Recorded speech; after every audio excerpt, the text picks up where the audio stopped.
Hey everybody, since I've been screwing with Galaxian boards, I figured I would do one more video of troubleshooting and repairing this Galaxian. This is actually the last Galaxian board. I think I had picked up 2 or 3 or so non-working ones, if I'm not mistaken. Maybe it was just 2, and they were missing chips and stuff like that. So I actually have replaced the Z80. It was missing. It didn't have the daughter board here. I think I had put in at least 1 ROM chip here. I think this one, the legs are really bad, if you can see that. So I probably need to clean this up. I haven't really done anything to this board. These caps were already replaced, but beyond that, I think nothing has been really done on this board based off of looking at it from the bottom. There's only 1 chip that's socketed, which is this LM324 at 7T. And I think this was socketed from the factory because it doesn't look, it's right there. I mean, it looks like it was factory socketed.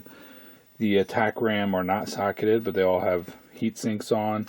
And I looked at the date codes, and all the RAM chips have 1980 date codes, anyway, etc. So I'm going to power it up with a test ROM in this socket right there, and then we'll see what we get and go from there. Power it on. Get a loud noise. And basically, doesn't look like anything on the screen. I'm going to turn the volume down a little bit more. See if we get anything here.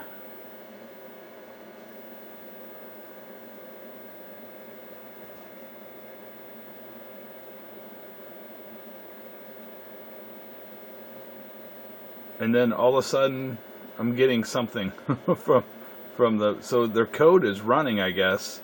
I don't know what's going on with it, but nothing was displayed during the self-test, which is interesting. And if we check, let me check our clock signal, I guess, real quick. Pin 6. 2, 3, 4, 5, 6. Nope. Is that right? 1, 2, 3, 4, 5, 6 is our clock. And I'm getting 3 megahertz. I don't think that's right. Should be 1 point. I don't think it should be 3. Is that right? 3 megahertz? I did put a Z80A in here, which is rated up to 2 megahertz because I think it's supposed to run, whoops. I think it's supposed to run at 1.5 megahertz. So let me double check that. I think our clock circuit, that might be the problem. It's looking like it's 3 megahertz right now. Real quick so you can see it get some image on the screen, but then it's all blank. So, and I think that kind of makes sense because obviously the video circuitry needs the right clock and stuff. So let me break out the schematics and see where the clock is supposed to be at. Alright, so I took out the, that was a red herring with the clock. It is supposed to be 3 megahertz. I don't know why I was thinking. I'm used to 6502s or something in my head, thinking that games don't run at 3. So anyway, I have a Z80A in here. It originally came with a regular Z80, but I think they're supposed to have Z80As for the 4 megahertz, I think. So anyway, I also came over here to test this clock. This is the chip that's like dividing and having the clock. It's 1E, and it's supposed to be a 14-pin package, or no, a 16-pin package, but they have a 14-pin chip in here, a 74SO4. 74SO4, yeah. I'm not sure, but it's moved over a couple, if you see that. That might be a common thing where it called for a different chip, but they didn't need all the pins, so they just kind of moved it back 1 spot or something. It's kind of weird. Anyway, it threw me off when I was trying to test the clock signal on here because I need to count not from the pins, but from the pin that's on the board. Like this is 1, which isn't connected to anything. Then the first pin of the chip is actually 2, as an example. But regardless, that's a red herring. So I removed the character ROMs, removed my test ROM, just to see what I would get on the screen. And it's just, obviously the CPU is resetting. With no ROMs in there, it's not going to execute. Damn, that's hot as hell.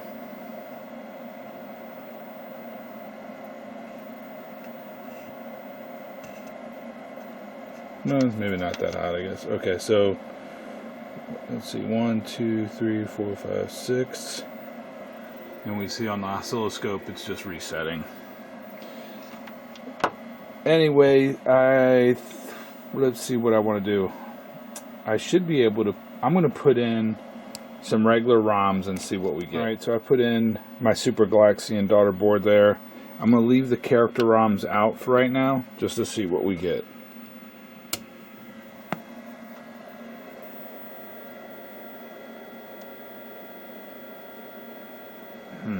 I don't think it's resetting, is it? Let's see, 1, 2, 3, 4, 5, 6.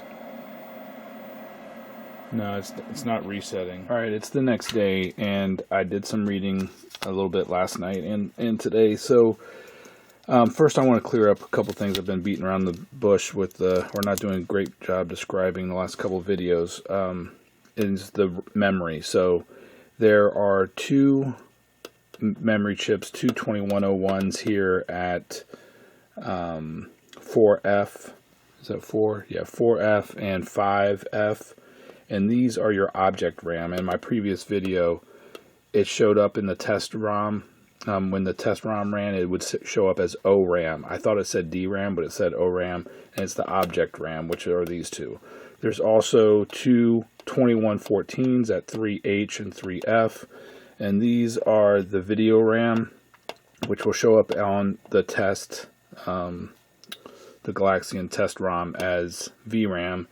And then there's, you can't really see them, they're underneath the daughter board, the ROM daughter board, but 7P and 7N are your, what I'm going to call working RAM, it's basically temporary storage for what's being read into and out of ROMs, most likely, for the CPU, I assume. But those are also 2114.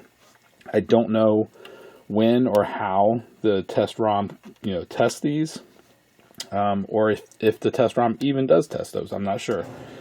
So anyway, that has nothing to do with our video issue. So to come to the video issue, we can see this hopefully focus in right on the Galaxian troubleshooting guide, part 2. Basically it says if you have no video, first check your clock, etc., but then check the 74 LS161s that are at 3A, 4A, 5A, 6A, and you can use your video probe, etc., etc. It says to check your 8 megahertz crystal, which I already did actually over here at 1E. I checked to make sure we had a good 6 megahertz crystal, which is needed for these binary counters, I think is what they are, or something. The LS161s down this way at 3A, etc. So I already checked the clock, and we're good there.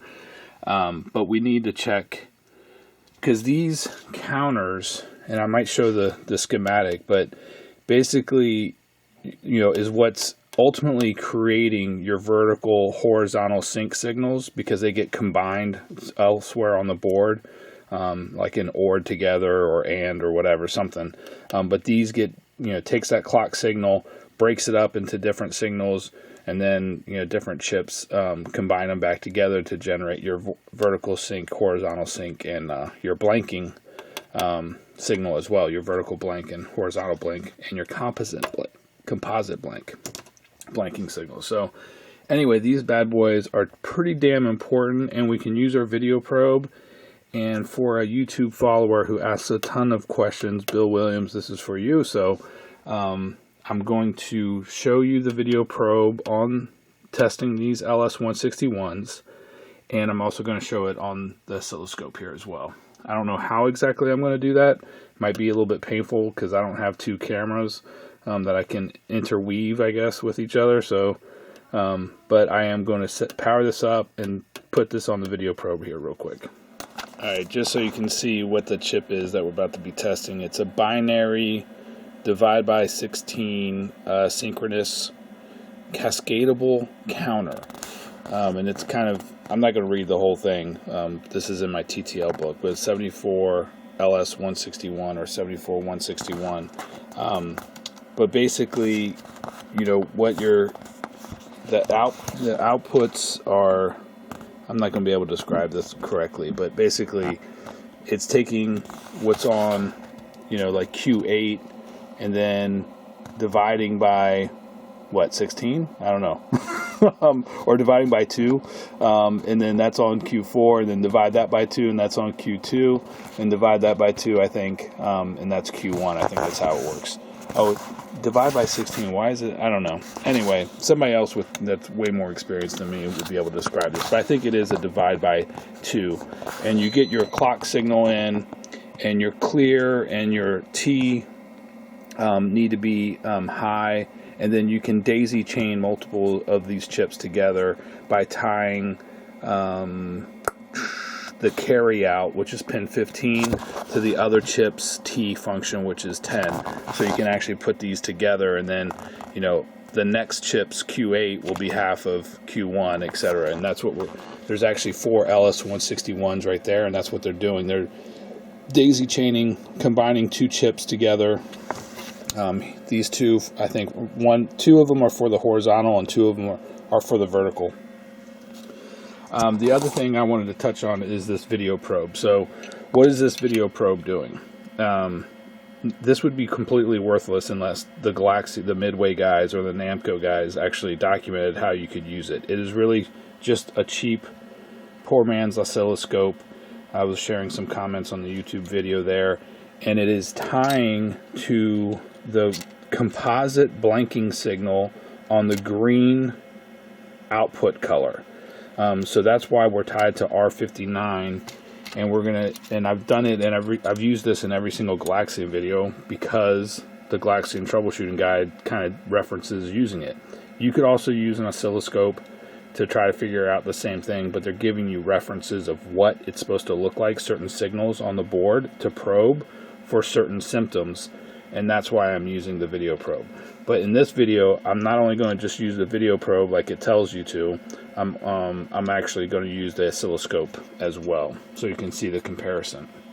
Yeah, should I put it on a tripod? I think so. Yeah, actually, let me just describe it, and then I'll put the tripod on the screen so you can see it. But basically, we're going to come to pin, this is 14, so 10, 11, 12, 14, and touch it with the video probe on each of those pins and show you on the screen, and then work our way up to the next chip, 10, 11, 12, 14.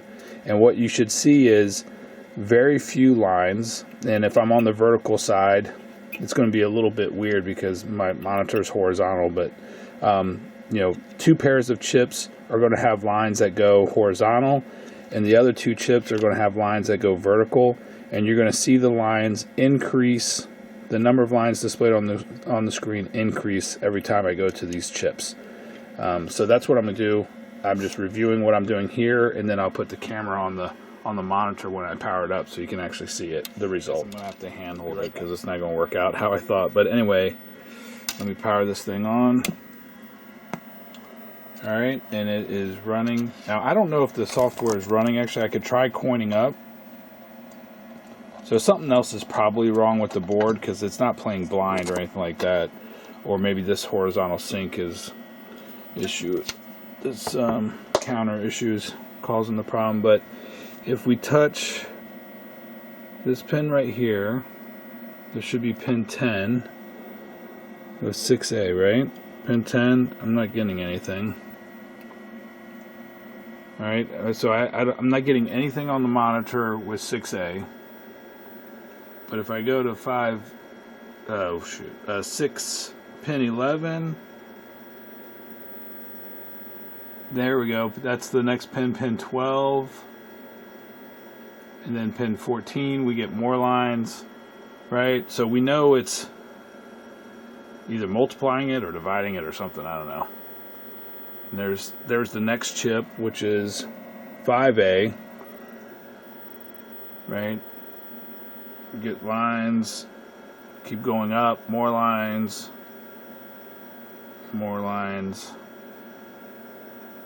okay? And then the same thing for the other one. We get a solid line on pin 10 of, what is that? 4A. So 4A. Now we weren't getting a solid block on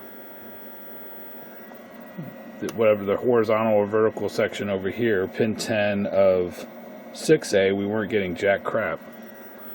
So make a memory of that. All right. So pin 10, solid blank line, and then as we go up, we should get more lines. Except for, I just lost all image when I was going to pin 11. Let's see, 10, 11, 12 is also blank. 13 has a few lines, so that one looks somewhat better. And nothing on, see, that's 1, 2, 3, 4. There's only 4 outputs right there. So that's the 4th output. Then we come to the next chip right there. And it's kind of faded. It's not super bright, which is interesting, but the lines are multiplying. Lines are multiplying there. Lines are multiplying there. And then even more lines there.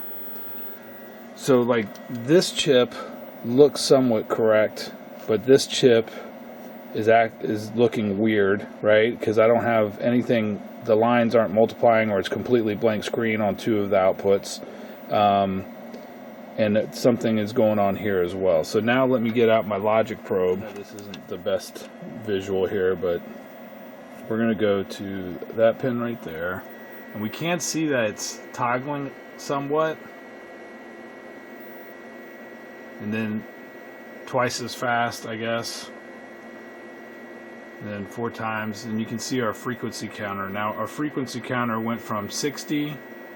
I still don't think it's right, because I went from 60 hertz on pin 10 to another 60 hertz on pin 11, and then 120 hertz, so it's like doubling, right? And then 242, was that at 120? Yeah, 120 to 242 on pin 14. And then if I come to the next one, we should see somewhere around 500. Okay, 480, and it definitely looks. Alright, I'm back at it, so let's go here. I'm at 970 hertz. Now I'm at 1000 basically hertz.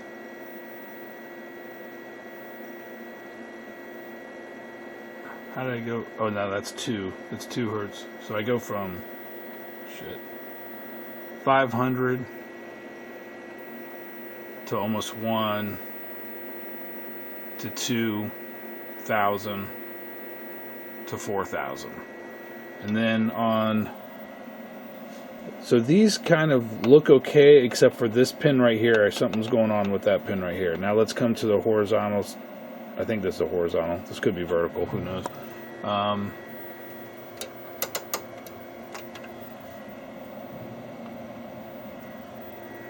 Alright, we got 15,000.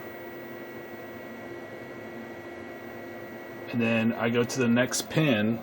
So why are the first 2 pins, 10 and 11, the same reading?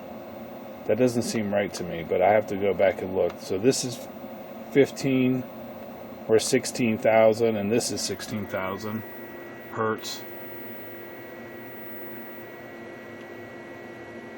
And then we go to 48. Yeah, that sounds right. If we're doing the math, we're doubling. 48 to 96. Then we come to the next one, 96 to 192.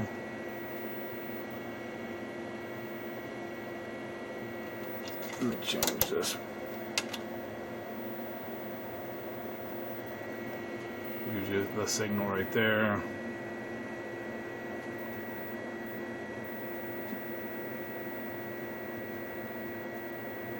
We're at 192 to 383,000, 384 actually, 768,000,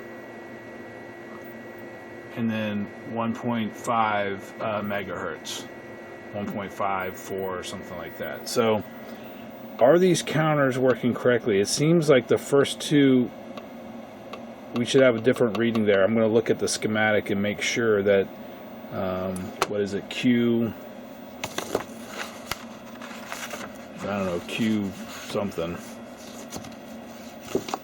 Yeah, Q1 and Q2 I don't think should be the same. I'm going to look at the schematic, but, I mean Q8 actually is pin 11, so Q8 and Q4 should not be the same, and they're reading the same on both the vertical and horizontal chips on the first thing. So I think something's wrong with those LS161s. The other thing we can do is break out our logic comparator and do a comparison real quick. So that's actually what I'm just going back and reading this real quick. It says if the lines do not appear on any of the output pins of 3A, 4A, 5A, or 6A, and that's true, we had blank screen on some of the pins. It says cut the pin and check with the video probe. The lines will appear if the 74LS161 is good. If the lines are missing, change the 74LS161. So I don't really want to cut the pins where we weren't showing output on with the video probe. I have a logic comparator, and I'm just going to stick it on there and try to figure out if the 161 is good or if something else is holding that, doing something funky to that LS161. And then it says if the chips are good, go to the XOR gates at 3B, 4B, 5B, 6B, and use the video probe in the same manner that we did with the 161s. But I'm going to skip this part because I want to use my logic comparator. All right, be right back. All right, I couldn't find. I know I pulled a whole bunch of 161s from a donor board, but I couldn't find it, so I had to go and find a junk board and pull another 161.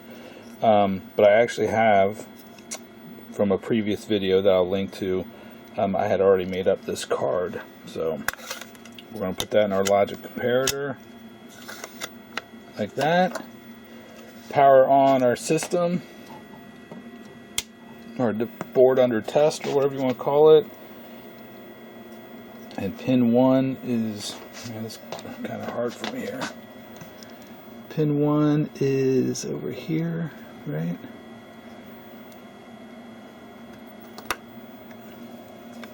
Well, it looks like that is good.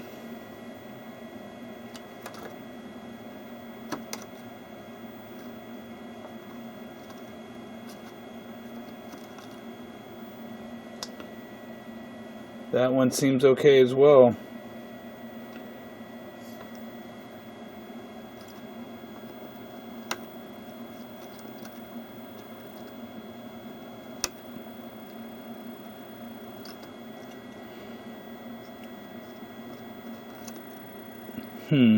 All the outputs are bad on this one. Let me make sure I'm making good contact here.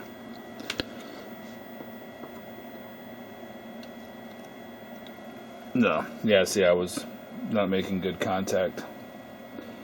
So that one's good too. So even though these are not giving me the behavior that I'm expecting,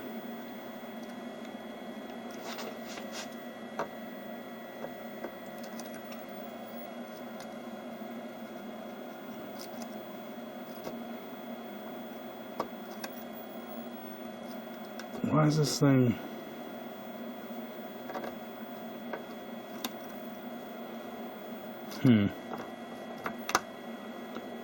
It shouldn't be that hard to clip this thing on.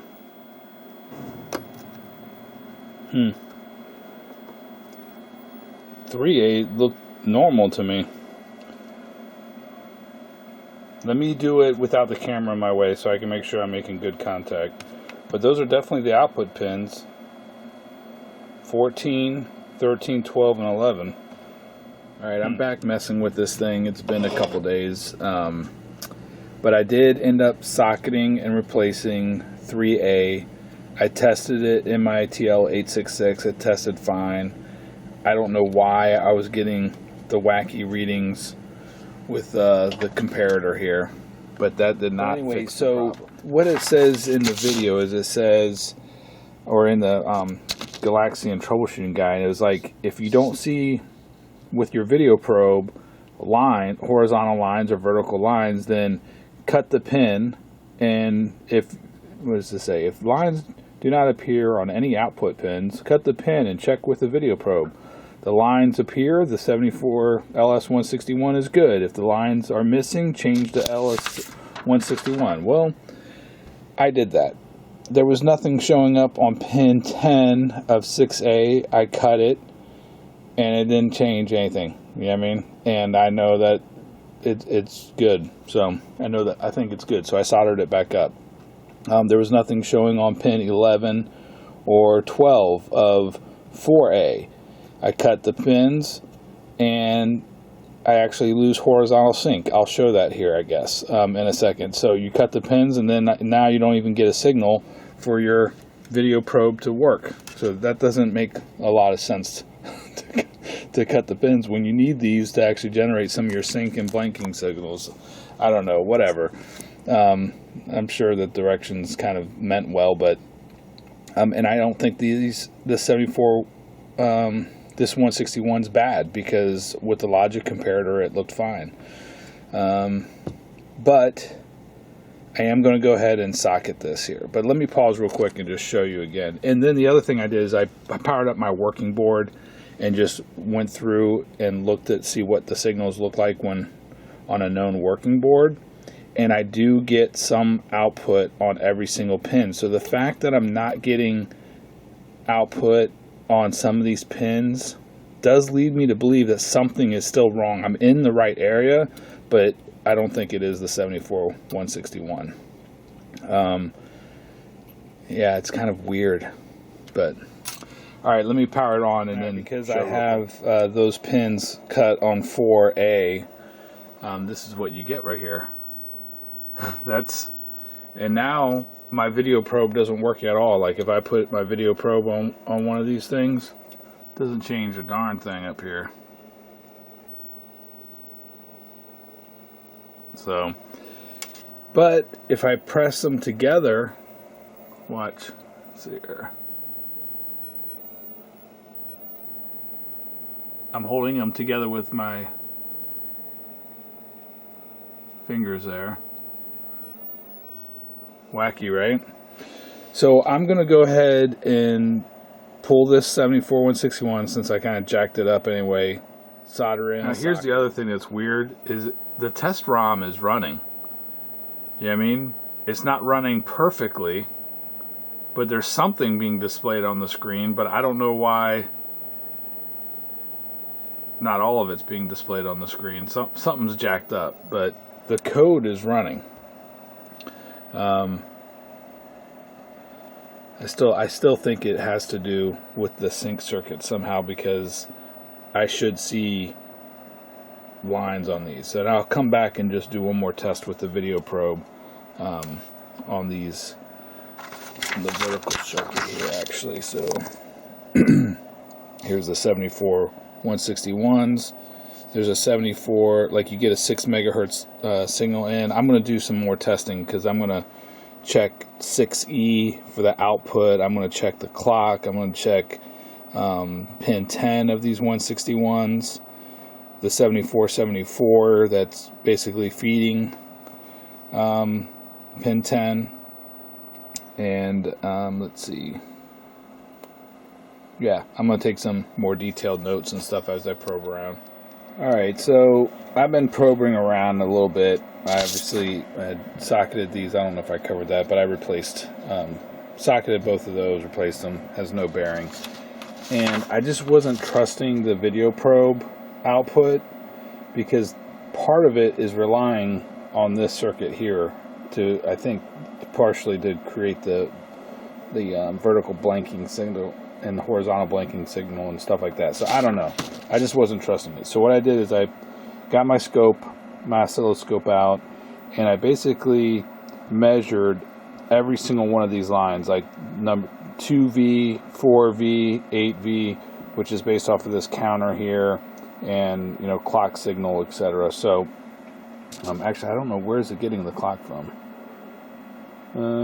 Oh, it's getting the clock signal from the horizontal sync. So the vertical counter bus is getting its clock from the horizontal sync. And where's the horizontal sync? Anyway, I'll get sidetracked here in a second. But anyway, so what I did is I took my frequency counter and measured a working board with all of the frequencies for each of those lines. And it turns out all of them look good except for the horizontal pin 11 of 6A should be your vertical sync, right? Your negative vertical sync. That's what this should be right there. And I'm getting like 220. It's jumping around a little bit, but it's in the 200s. 250, 260 or whatever. And I was getting on the other one, it was jumping around, but on my working board I was getting around 80. And the only thing that could be creating that is this stuff here. So I'm going to go ahead and replace this 161 just to see if it makes a difference. Obviously I'm socketing crap anyway, so I might as well check that. I guess it could technically be 6E with the output that feeds into pin 9, which I don't know, is that a load? Yeah, that's a load pin. So it could technically be 6E potentially. I might probe 6E before I socket this thing to see if that's partially causing the problem.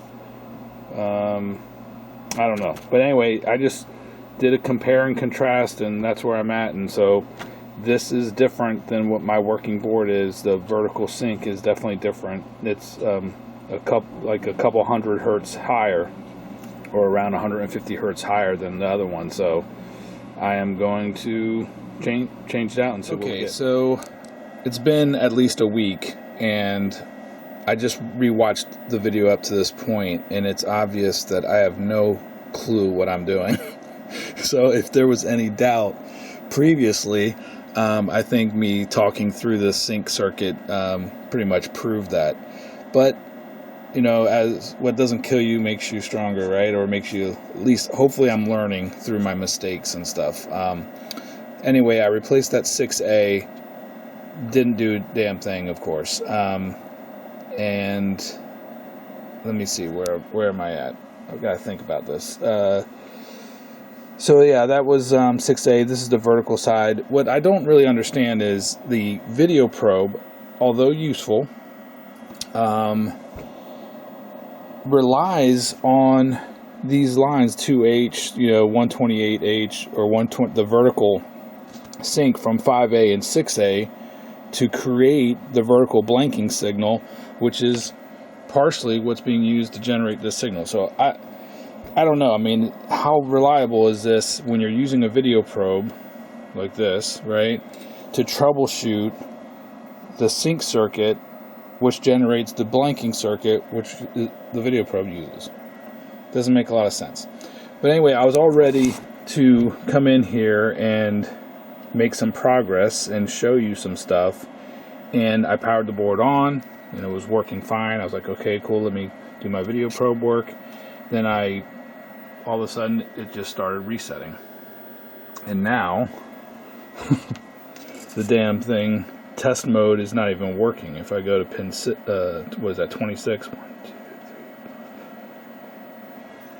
and obviously I can't count either. But yeah, it's resetting now, but my clock signal is still good at I already tested it, it's 3 megahertz. So I don't know why it's resetting. I have a feeling it has to do with these RAMs right here, and we're going to troubleshoot that here soon. But also previously I was kept on referring to pin 11 on these 161s as pin 10. Pin 10 is the T line, and this is what it would look like. That's pin 10, and you can see it has those lines like that. And if I come to, that's the vertical section, so 5A and 6A is the vertical. And if I come to pin 10 here, they're going the other way, which is, I guess, horizontal. Is that horizontal? That's really vertical, but that's 4A. Whatever, it doesn't matter which way the lines are going that much. But 3A and 4A are definitely the horizontal counter bus, and these are the vertical counter bus. And it comes in pin, let's see, pin 14 is Q8, correct?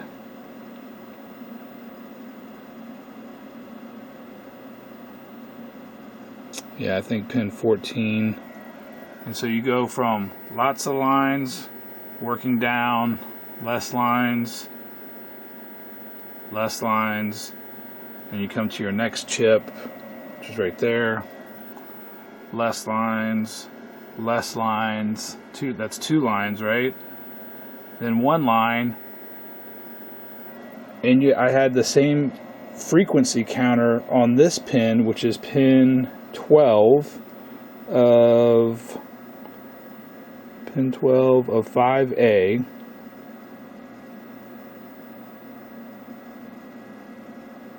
No, this is 6A, right? 6A, pin 12. Yep. Okay, 6A pin 12 is 128V is the signal. And then pin 11 is your vertical sync. And maybe it should be blank. Which, because it's negative sync, and it's the opposite of vertical sync. You see that line there, so maybe it should be blank. I'm not sure, but I could have swore that was not blank when I tested this on my other board. So I don't know, man. The video probe thing is throwing me for a damn loop. Whoops. And I don't understand it. But now what I did while I was away is I actually grabbed the 2101 RAM, and I was able to piggyback on this. And I'm not going to be able to show it to you right now because now the board's resetting. But I was able to change when you got the, I think in the earlier in the video, it had the Galaxians flying down in the test ROM mode where they were all to one side of the screen. When I piggyback this ROM on here, I got them across the entire screen. The other thing, gosh, I'm talking a lot, five minutes here. The other thing is, when it says there's a blank screen, I assume they were meaning what they should have said in the manual probably is that you weren't getting any sync at all. And obviously, I'm getting sync because I have an image on my monitor. If I turn my power off or whatever, even before I could tell I was getting sync, but it wasn't registering with me like, hey dumbass, you're getting a picture. Obviously it's not a blank picture. Maybe the problem's not in here. That wasn't resonating for me for some reason. I was just like, oh, the picture's blank for most of the test screen, so therefore it has to be these LS161s as it says in the manual, in the troubleshooting guide. But I was getting sync. The monitor was able to sync, and I was able to measure with my oscilloscope the correct horizontal sync frequency. What is it? 15 kilohertz, right, or something like that. I was able to see that signal, so I knew it shouldn't have been that. I got distracted with this area here, but all right, let me think about what I want to say next. So that totally screwed me up, and now that it's resetting, it's even screwing me up more because I was getting ready to make some progress. Because while I was frustrated and not understanding what I was doing, I figured I'd build something else I know nothing about, which is this Fluke Z80 pod here. And so I am going to hook up the Fluke, and we are going to test this memory, even though it wasn't able to be tested correctly with this Galaxian test ROM. I believe we do have some type of memory issue here, and so therefore I'm going to plug in my Fluke, and we're going to test some memory real quick and try to get to the bottom of what the hell's going on with this board. Alright, so anyway, I had actually picked this up and it was working, but I cleaned it all up and I ended up, it was really messed up on the outside, so I ended up painting. That's why you see it as a lighter shade. I tried to get something that matched, but I didn't really do a good job. But anyway, the first thing you need to do is power on the Fluke. I'm not going to do, I don't know shit about this, so I'm not going to explain or talk like I do, but I did know you're supposed to power up the Fluke first. It's already connected to the pod. This is a reproduction Z80 pod from a guy on Clove named Marion.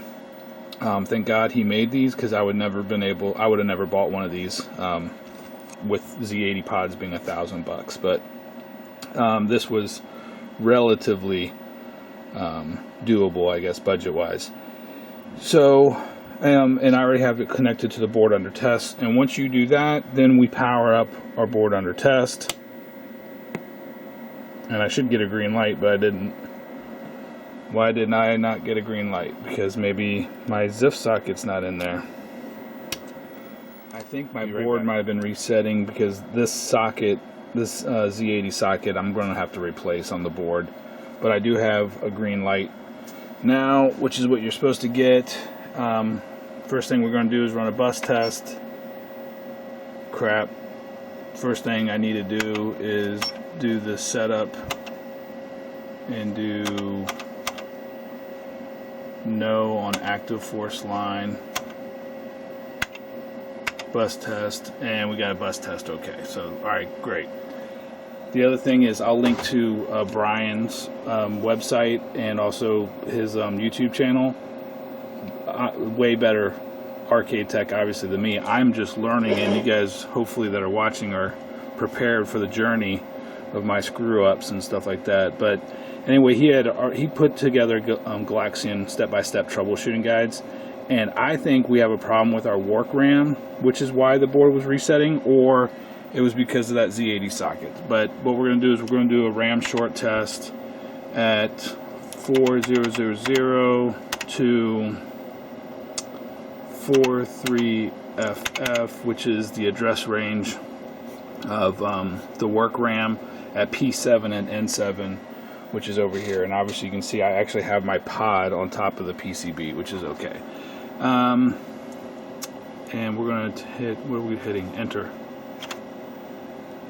It's running. If this works, then it's got to be the CPU socket that's just worn out from me screwing with it at this point.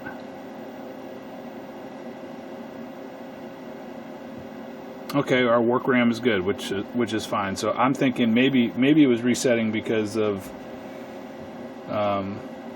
it's not the bus, and the work RAM is directly tied to the data bus, I think. So I don't know. It has to be the CPU socket is why we were resetting. But I am going to test our video RAM F3.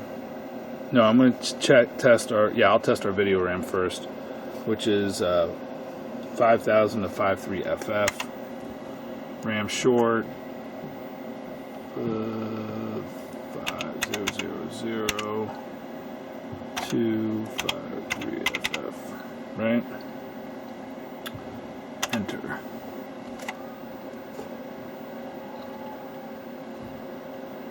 See what we get here. And if these all pass, then I'll go back and run the long test separately. Okay, that passed. So let's do RAM short on the object RAM, which is the one that I was piggybacking and getting some different results. So I definitely think these are bad. Object RAM 5800. Crap. 5800 to 58FF. Dang it.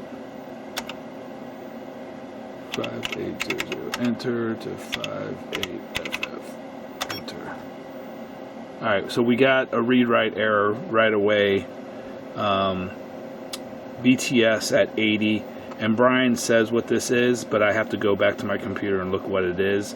But it tells you if it's BTS 80 what chip or what to do next. He gives you some hints basically, and I'm not going to start probing around and trying to figure this out in more detail. I'm just going to follow Brian's guide. He says if it's the first digit X0, replace F5, I think. So I'm going to power all this off.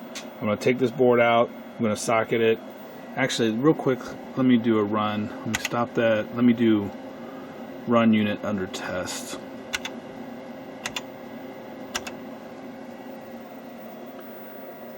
Okay, well now it's running, so it's not. It doesn't seem like it's resetting now. So we might actually see that test behavior. Oh, got something flashing on the screen.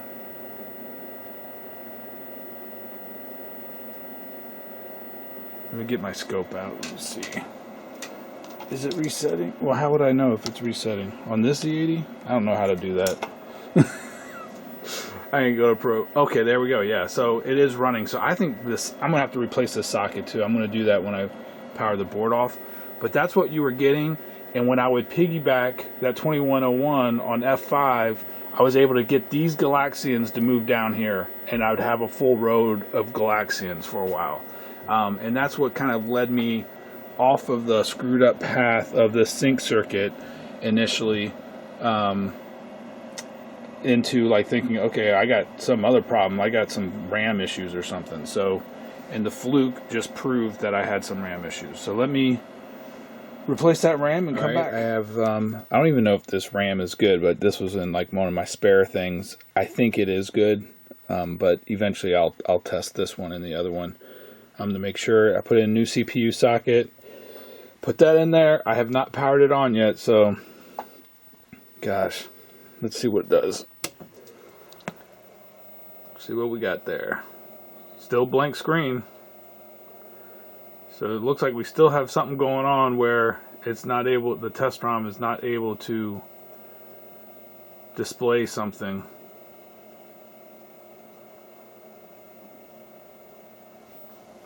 Is it still making noises? Yep. So something's still going on. Maybe that RAM's not bad. I'll have to put it back on the Fluke. But now you see, I think that RAM definitely was bad because now you see you're getting this. But I think this has to do with the attack RAM. I'm not sure. But before, that was all on the other side, which was kind of weird. So let me go ahead and put this back on the Fluke. Maybe there still is something going on with my blanking circuit or something, or it's not able, the test ROM's not able to display anything. It's just weird. Should I put the Fluke on, or should I put a non-test ROM in there and see what happens? Alright, I put in my Galaxian, Super Galaxian in there. See, I get sync. Oh, I get something booting. Why is the test ROM not playing? Let me put it in test mode. Something's still wrong. Right, this is our symptom with the Super Galaxian in there. Obviously the Galaxian colors are wrong. I don't have a hit sound either.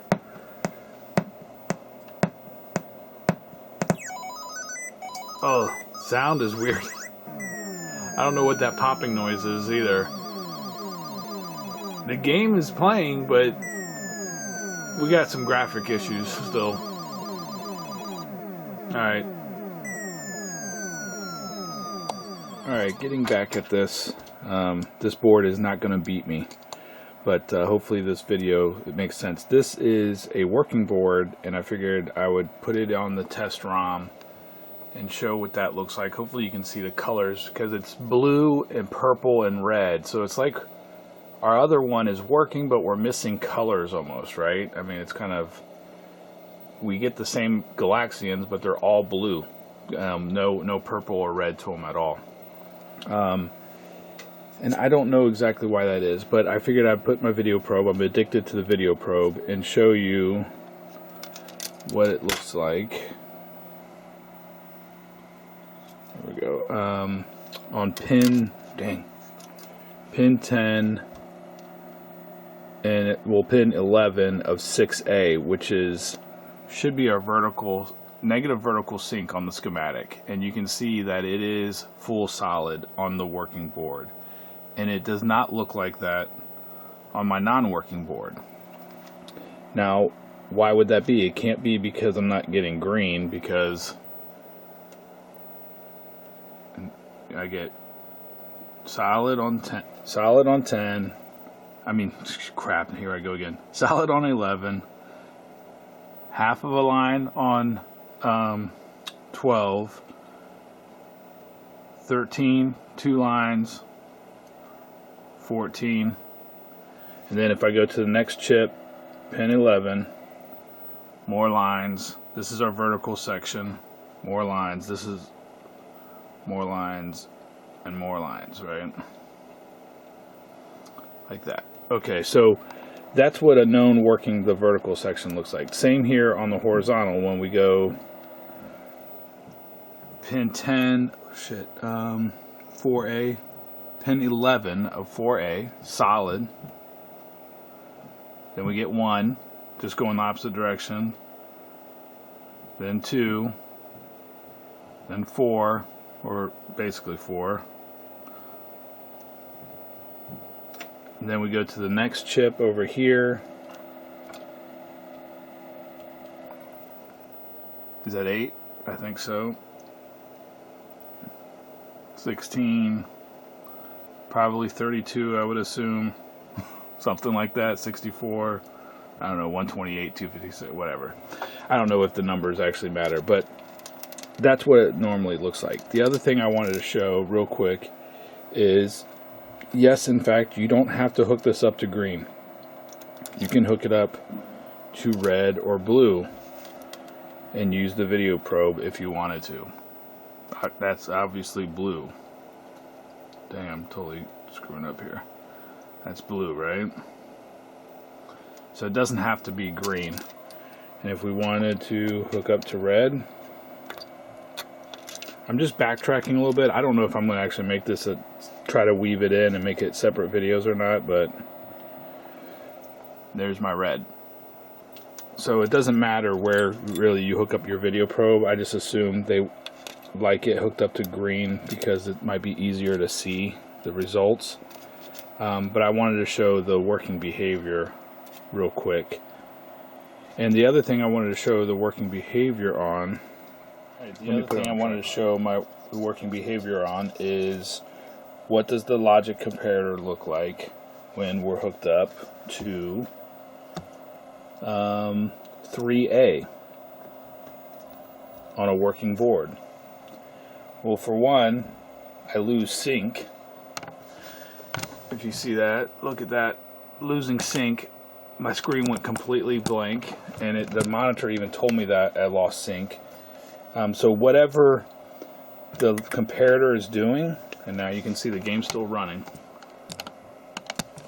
but whatever the comparator is doing, you know, I don't know if the output lines are loaded differently on 3A. I don't know. Let's see, what's 3A on the schematic? I mean, 3A is basically 16H, 16, where are you at? Yep, 16H, 8H, 4H, 2H on the horizontal counter bus. Those outputs go 8H, where's 2H? I don't see the outputs for 2H, but whatever, I might look that up. Because obviously 2H, 4H have to be going somewhere, I would think. Or maybe they're not used at all, I don't know.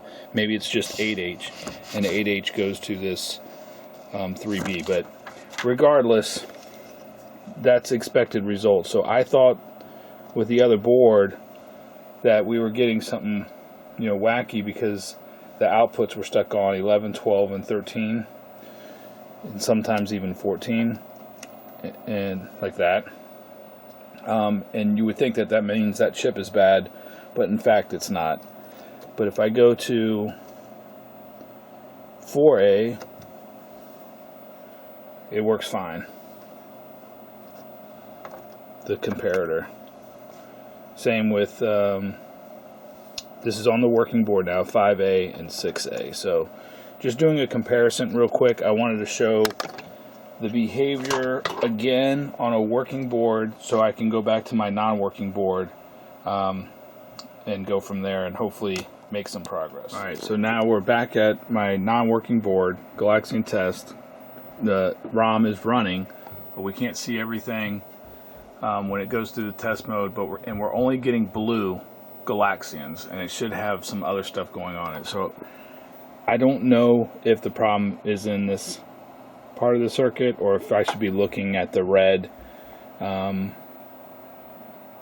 green colors somewhere, because obviously those are not showing up. But I did want to show, let's get my video probe out here. Alright, so I haven't adjusted anything. I'm just going to review it one more time. Okay, this is pin 11 and it is blank. I don't see anything, right? Sorry, dang, moving the camera around, sorry about that.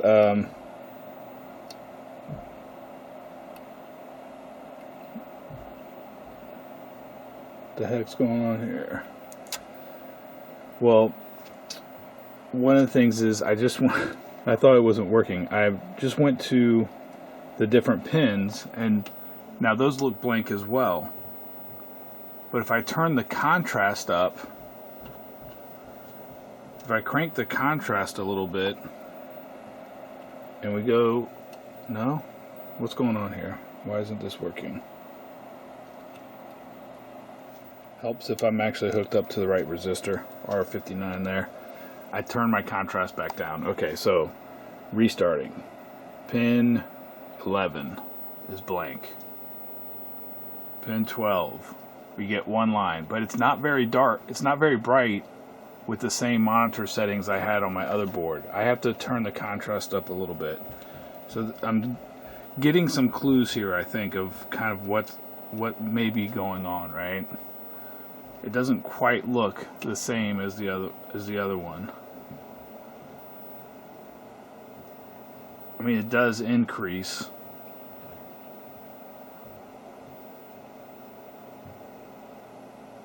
Right? But then when I get over here, I get the solid line, then blank, blank, and then probably 8, right? And then lines again, and then the rest of them work. Why is that? To me, it just has to be something with the blanking signal. I don't know, or it still has to be something wrong here, because we know that on the working board I'm getting outputs on these, and I know from testing them and replacing them that the LS161s are fine. So I started looking at this a little bit more, and it does say to go to these buffers over here. They're not buffers. What are they? All right, so those 7486s are quad exclusive OR gates. So basically, when one of two inputs are high, but not both are high, and not both are low, the output's high. So like when 1 or 2, if either or, 1 or 2 is high, 3 is high. Is how that works. And if both are high, 3 is low. If both are low, 3 is low. I think so. I think I explained that right. So anyway, I came here. The first thing I did is I checked this 6E with my logic comparator, because that's pretty important, obviously, in the circuit as well. I probably could check this 74C here as well, but I'm going to come check all these 7486s, these exclusive ORs, and see if those are working, and I'm going to do it with my logic comparator. Alright, dang, I'm low on battery already. Alright, so we're going to do 6B first.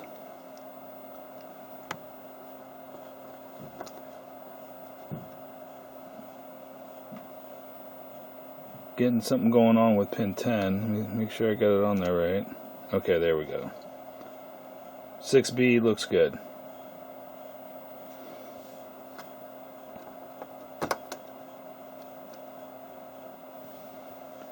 That does not look good.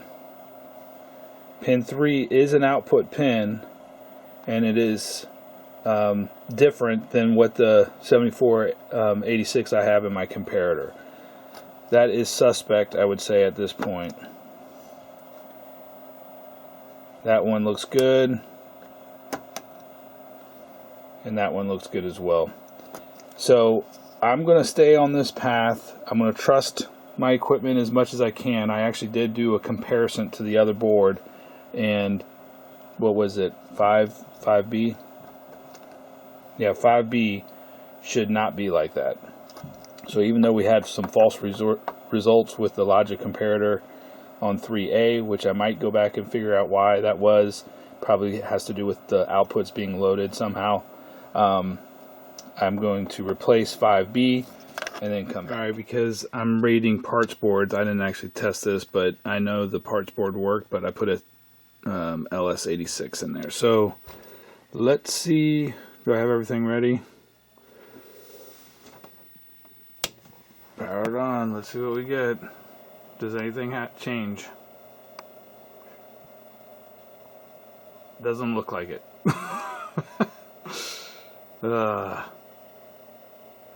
Does not look like anything's changing. Am I hunting in the wrong area? I don't know. Yeah, nothing's changed. Let me get put my logic comparator on here.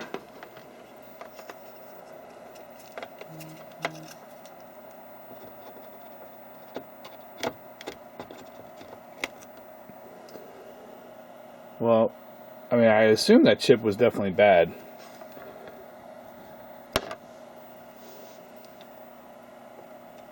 Because, well, 3's still acting a little wonky, huh?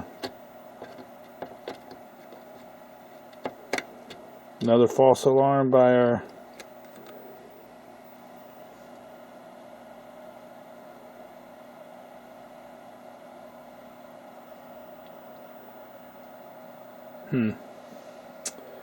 I don't think so. I don't think it was a false alarm. It just didn't solve our problem. I mean, something was probably wrong with that chip. I took it out and tested. Oh, see? Something flickered on 3 again. Right, I've been screwing around off camera and stuff, and I actually used my logic comparator and checked a whole bunch of chips just because I was kind of messing around and seeing how reliable the logic comparator was and some of the outputs.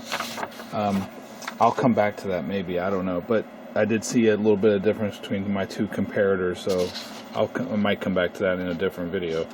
Anyway, nothing was really jumping out at me, so I figured I'd put a working board back in, or come at it from a different direction, come at it from the, where blue, green, and red, because that's really our issue, is that we're missing our green and our red, and work backwards from the green-red output, and comes into these resistors, R74, R75, R76. I can test all those. I haven't done that yet. And then it comes into this bipolar prom on 82-123. And then it goes back into this 74-273. And I was just probing around with the scope, and I was not getting like activity on all the data output lines on the 82-123. So what I did is I put a working board in. You can see that it's working there. And we're going to use the probe and just probe some of the pins right here for comparison. Actually, I did put together like a little cheat sheet there for me of what pins are what.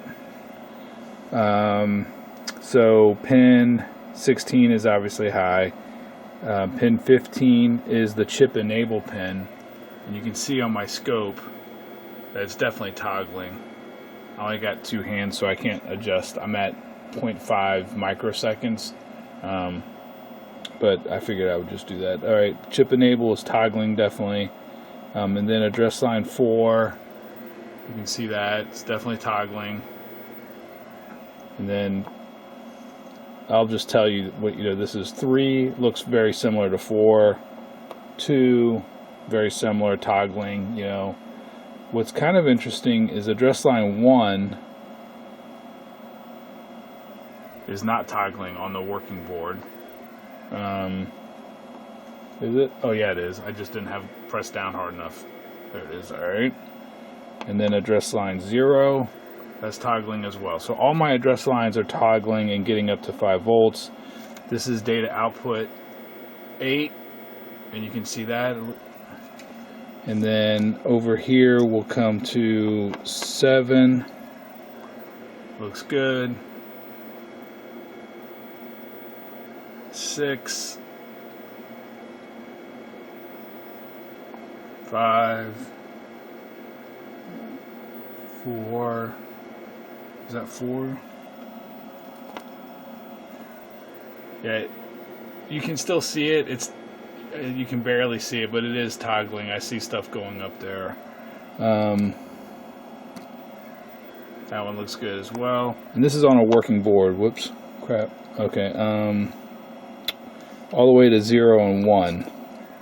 So that's this data line 1 and output 0 there. Okay, so that's the working board. I'm going to power off this and come back with the non-working board, because I think we found our problem.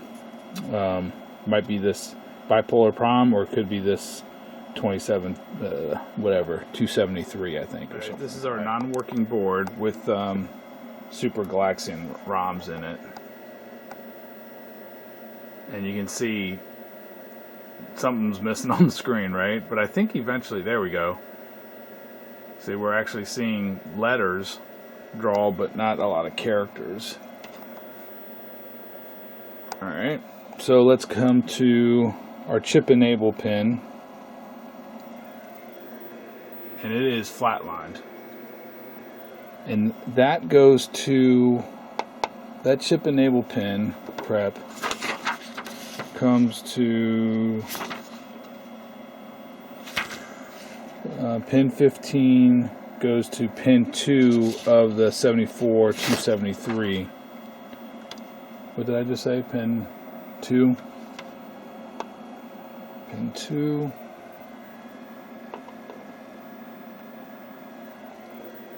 That's flatlined as well.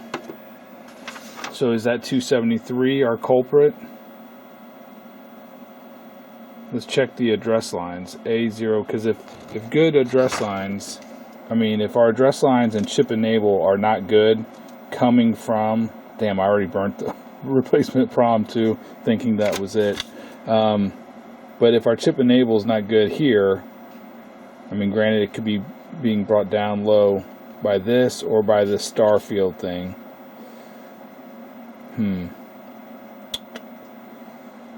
What would I do there? I guess I could temporarily cut this pin 2 and then just see if it's toggling and it's not being brought low by something else. That's one way to troubleshoot it. But also we'll check the address lines here real quick.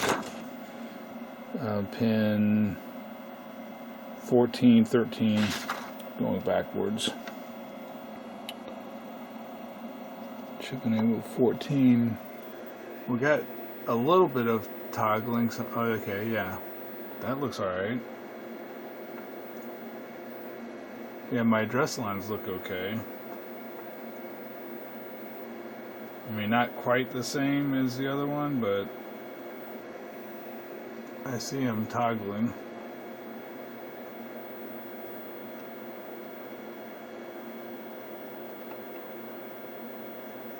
Nothing on that address line. Shit.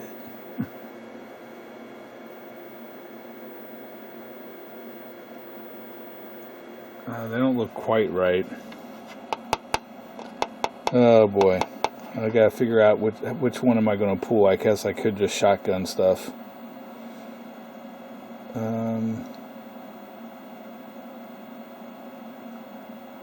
Alright, let me probe around on this 2774 LS273 and see if anything stands out to me. Alright, I went ahead and removed the bipolar prom at 6L because I had already burned a new one, new Signetics one, and because I have a EEPROM burner that can do bipolar proms and I can read them and write them, so that's cool. And the other one, I tried to verify the one that was in there that I pulled, and it verified bad. So I think we might make some progress. I don't know. I haven't powered it on yet. Let me connect my power. Cross your fingers. Let's see what we get here. Does it look any better? Nope. No difference. The other one verified bad. Ah. Oh boy. I guess that wasn't the problem. I have to hit. That sucks. So I got some other issue going on. But it verified bad. I don't understand. Is the chip enable still screwed up? Chip enable still screwed up.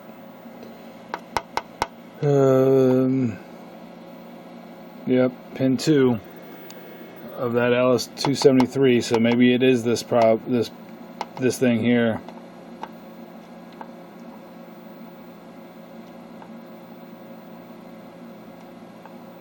Those are all my address lines. I think these look better. I mean, how can they look good with the? How can my outputs look good with the chip enable totally screwed up? Interesting. All right, what I did is, if you can see it, see here. I cut pin 2 of the LS273, which is probably what I should have done before, but actually this verified wrong. I don't know. I socketed it so I can try the old prom back in there. But cut that pin, and we have star field. And I did not have the star field before. And that pin 2 goes to stars off. If it's low, the stars are off, right? So that's why we actually have stars there now. Let me see what my pin 2 looks like.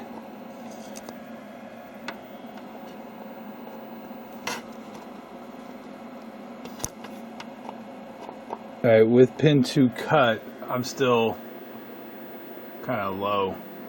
I don't think it's toggling. I mean, it doesn't look like it to me, right?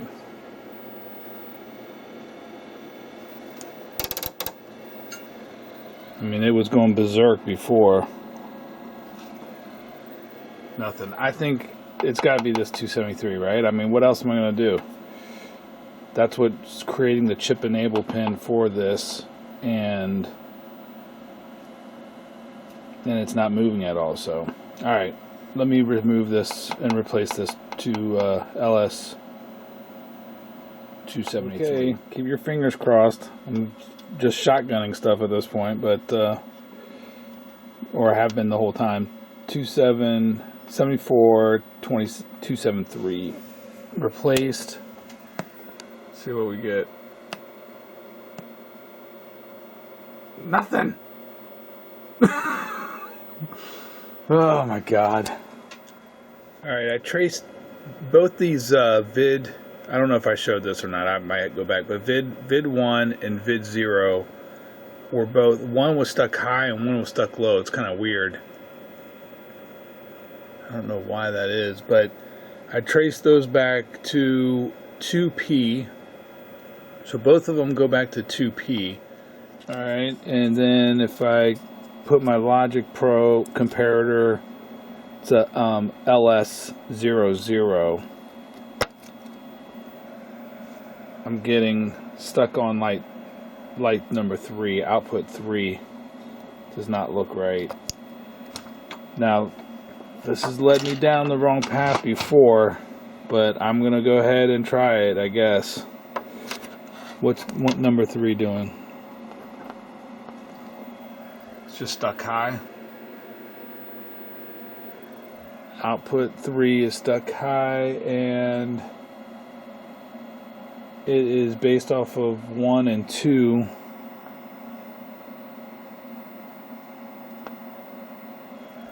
Yeah, and 2 is toggling. So definitely 3 should be doing something. 1 is low, is stuck low. So I could look that up, but I mean, I'm assuming the comparator is doing the right comparison. So 1 is low, 2 is toggling. At some point, it should be going. Let's see here. Let's go.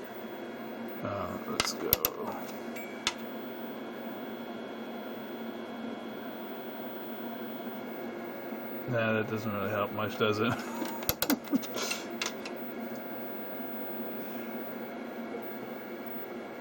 Yeah, you can see it kind of on a digital oscilloscope. It might be more obvious. I think we might have traced it back. I don't know. Let me go ahead and socket this thing and figure out if that's our problem. All right, I replaced this chip, and that's not our problem. We're still got our color issues and everything. And I started probing. Well, what I did is, I took the chip out of my comparator, this 74HC00, and tested it in my new EEPROM tester that tests ICs, and it tests bad, and this one tested good. So I know this one's good. But then I started focusing on the pin 1 signal, which should be, I think, actually high. It's stuck low, and I think it should be actually stuck high when I looked at it, compared it to the other board. And then pin 13 is high and should be toggling. Shouldn't be toggling super fast, but it should be toggling. The signal's coming into this chip, something's is jacked up with it.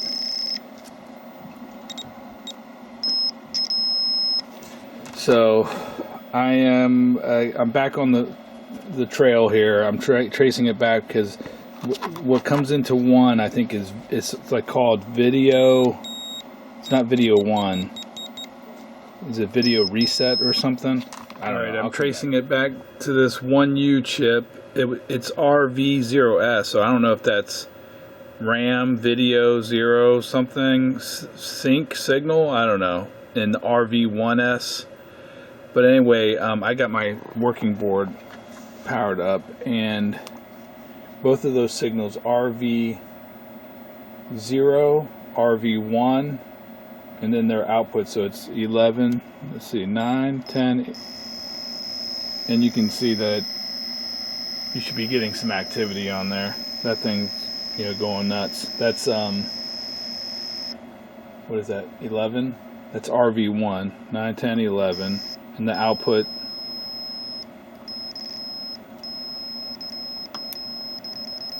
and you can see when explosions are happening that it starts getting noisy, like when things start flying on the screen and stuff. That is RV1, and so it's stuck high right now because nothing's kind of going on. This is let's see, that's the clock. 9, 10, 11, 12. 12 is RV0 is the output, 13 is the input. And it's toggling when things are going on the screen, right? Let's power on my non-working board and see what it does. Alright, hopefully we're making some progress. So I got the non-working board going on up there, right? Some stuff is working, but some stuff isn't. 9, 10, 11. And those were chirping at us. This is stuck high, and then the other one's RV1 and one's RV0, and they're just stuck. One stuck high, one stuck low. These two are low because they're both, one's the input, one's the output of like RV1 or RV0, and same with here. So, and I believe these are fed from these attack rams. So going all the way backwards through colors, and this, and the prom, and this, and then this gets a signal from here, which gets a signal from here and here. It's crazy.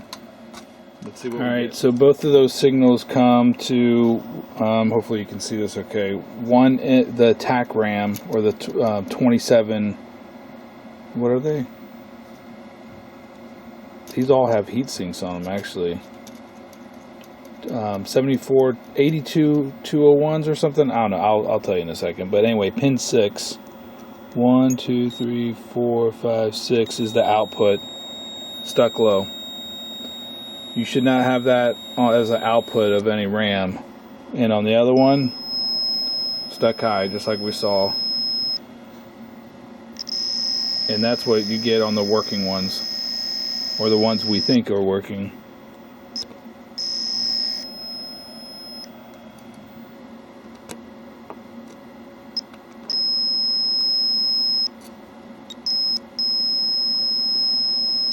Oh, that's because maybe it reset or something. Nothing happening right now.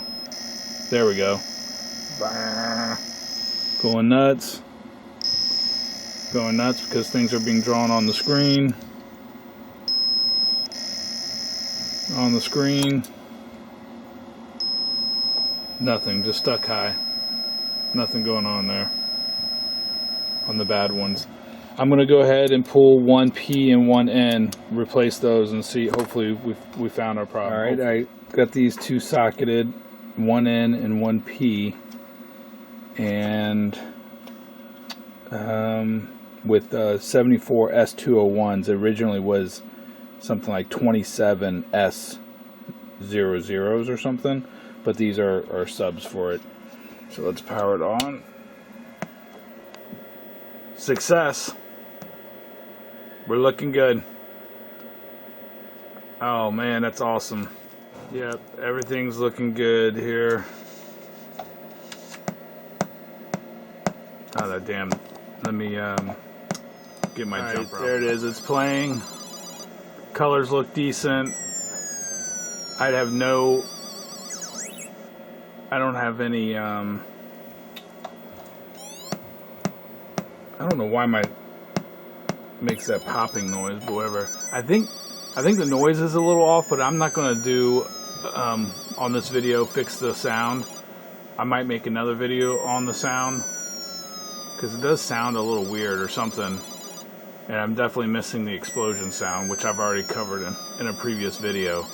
But holy crap, what a marathon that was. I started down here. Actually, let me pause and come back and see what our signals look like with the video probe on this, because I went totally down the wrong path here with the video probe, and it ends up being the attack ROM, but mostly because of the signals it's supposed to be generating, probably even for this bipolar prom. I'm also going to put the old B-prom back in real quick and come back and look at the original bipolar prom in there, and it does work. So I don't know why it failed to verify in my programmer. Maybe because I was trying to read it as a Signetics instead of an intersil.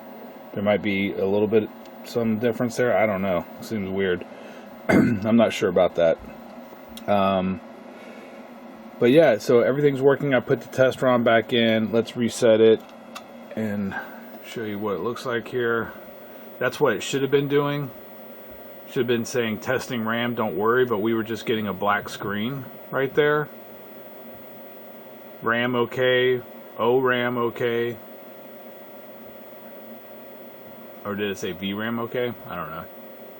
No, this is the VRAM. So maybe it does test the working RAM. And I wasn't paying close enough attention. Yeah. There we go. And now let's use our video probe. And if we go on to pin, was that 9, 10, and then 11 on the vertical section, we were getting a blank screen before for some reason, and it was all due to that attack RAM. Now everything looks perfectly fine with the video probe. That's all on the vertical section.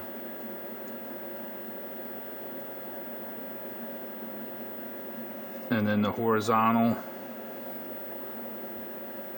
get something on every line, but I wasn't initially, so that led me down the wrong path, I guess, thinking it was some type of blanking issue or sync or something going on there, but it ended up being these two attack RAMs right here, one P and one N, And I'm going to say this video is over. Got video back, or our colors back. Also fixed with the Fluke one of these video RAMs here as well, even though that wasn't the problem. It was these two TAC RAMs. So, all right, talk to you next time. Bye.